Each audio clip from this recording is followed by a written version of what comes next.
Bismillahirrahmanirrahim. Assalamualaikum warahmatullahi wabarakatuh.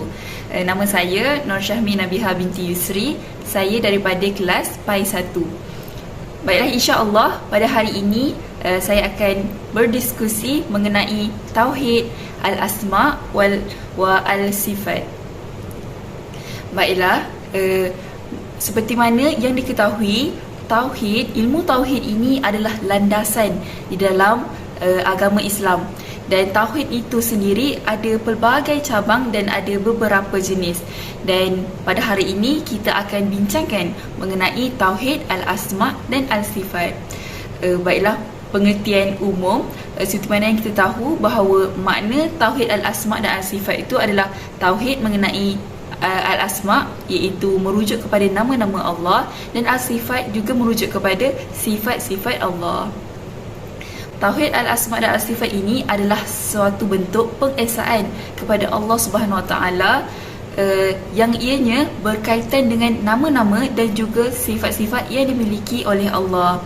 Maknanya tauhid ini kan adalah satu bentuk pengesaan kepada Allah, tetapi tauhid al-asma dan al-sifat ini dia lebih khusus berkait dengan nama-nama dan juga sifat Allah. Tetapi kita tidak boleh sembarangan menggunakan pelbagai nama untuk digunakan dalam tauhid, untuk mentauhidkan kepada Allah ini. Nama-nama itu mestilah yang telah ditetapkan dalam Al-Quran dan juga telah disebut oleh Nabi Muhammad.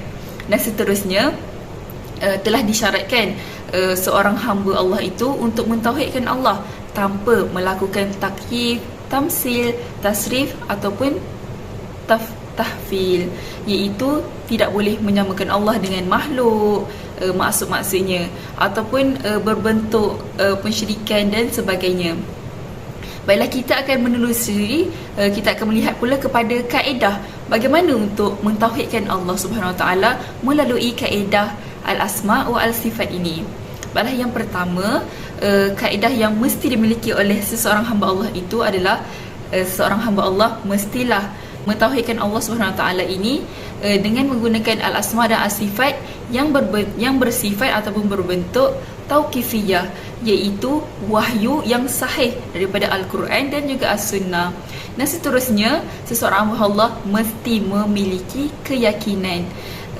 Kita mesti yakin bahawa sifat-sifat dan nama Allah ini tidak sama langsung dengan makhluk, kerana Allah itu maha berkuasa dan makhluk tiada kuasa. Dan yang ketiga, nama-nama Allah dan sifat-sifat Allah ini adalah nama yang baik dan sempurna. Kita juga kena yakin bahawa nama dan sifat Allah ini adalah baik, sempurna dan tiada cacat celanya dan tiada kurang walau sedikit. Dan yang terakhir, nama-nama Allah ini juga adalah tidak terbatas. Seperti mana yang kita ketahui dalam kita mempelajari ilmu tauhid ini, nama-nama dan sifat Allah ini adalah sangat tak terbatas. Hanya Allah sahaja yang tahu mengenai nama-nama dan sifat Allah ini. Dan baiklah, kita berbincang pula tentang keutamaan.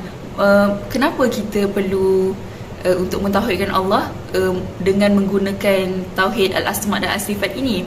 Baiklah, supaya apabila kita menggunakan nama-nama Allah dan sifat-sifat Allah ini, ia akan membantu kita sebagai hamba Allah, khususnya sewaktu kita berdoa. Seperti mana maklum, di dalam berdoa kita ada adab-adab sebelum untuk berdoa. Dan di dalam doa itulah kita akan menggunakan nama-nama Allah, dan apabila seseorang hamba Allah ini menggunakan nama Allah ini, nescaya insya-Allah akan bertambah rasa cinta yang semakin kuat kepada Allah, dan selain itu bertambahlah tawaduk seseorang hamba Allah itu. Dan juga sebenarnya apabila kita mendalami dan yakin dengan sebetulnya dengan nama-nama Allah ini, sebagai contoh Allahus Sami, Allah yang maha mendengar, dan apabila kita aplikasikan dalam hidup, tauhid ini sebenarnya lah yang tauhid as-sifat wal asma inilah sebenarnya yang mendorong bahawa kita ini tidak akan takut, dia tidak akan bergantung kepada makhluk, dan kita akan sedar bahawa Allah itu sebenarnya maha mendengar, dan memang tahu bahawa Allah akan mendengar semua munajat dan semua pengharapan kita sebagai seorang hamba Allah yang lemah. Baiklah, sekian itu sahaja daripada saya. InsyaAllah semoga kita akan lebih mendalami lagi di dalam Tauhid Al-Asma' wa As-Sifat ini dan berserta dengan tauhid-tauhid yang lainnya. Sekian, Assalamualaikum.